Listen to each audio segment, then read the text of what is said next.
salaamaaleykum yéen a ngi ak Sala bu seen émission Feemu fii ak Feneen tey nag ay beignets farcis à la viande hachée laa leen indil suñu farine a ngi noonu 300 grammes lañu utilisé bindal naa leen ko romb na da ngeen koy capturer rek daal di def benn kuddu levure boulangère bu mag ñetti kuddu huile d'olive 150 millilitres de lait voilà gis nga ko commencé di tremper suñu pâte daal di tooyal amalgamé dem ñëw gis nga ko noonu voilà mélanger gis nga ba suñu pâte homogène. Ma daal di xaw a xeeb pat bi defaat daal di doubler mélange bi defaat beneen 300 grammes même kii bi daal di koy def donc lii may pétrir nii comme nu ngeen ko gisee 600 grammes de farine la voilà léegi ñu daal di pétrir suñu pat ba mu nooy am naa machine bi mais dama koy bëgg di def ak yéen loxo comme ça ngeen gis ni que ni c'est accessible ñëpp mun nañ ko def daal mi ngi noonu gis nga ko bu ko defee ñu daal di koy filmer bàyyi ko mu reposer ñu ñëw togg suñu farce. Lu ñuy def tout simplement mooy jël suñu viande hachée teg ci poêle bi tuuti huile d'olive lañ jiital daal di koy xorom poobar ko gis nga commencé di togg suñu viande hachée voilà mi ngi noonu gis nga suñ ko bàyyee tasal ko tas viande hachée bi voilà ba mu kii ñu daal ciy sànni suñu ay épices ñu laal som nokkos daal ciy def soble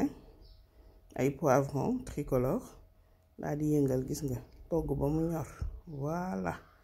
suñ demee ba mu ñor xomm lu ñuy def tout simplement mooy laal moutarde ak vinaigre tuuti miel voilà c'est facultatif ku ko bëggul ba mu ko ci def gis nga ko noonu wala ngay toggal ko am suukar bu ko ci def gis nga ko noonu suñu pat daal di gonfler ñu ñëw dégager ko daal di ñëw pétriraat ko tuuti xaaj ko ci digg bi lu ñuy def tout simplement mooy saupoudrer ko de farine étaler ko buñ ko étaler ba pare man emporte-pièce bu carré daf ma jege woon donc du coup ma jël emporte-pièce bu carré bi moom laay utiliser mais yéen bu ngeen amee verre mun ngeen utiliser verre bi tout simplement gis nga man ma def emporte-pièce bu carré parce que am naa ko ku ko amul nga jël verre gis nga noonu daal di koy ranger ci plan de travail bi daal di étaler waat beneen partie pâte bi desoon gis nga cette fois-ci tout simplement ma emporte-pièce ko bu rond mais comme nu ma leen ko waxee mën ngeen utiliser kaas voilà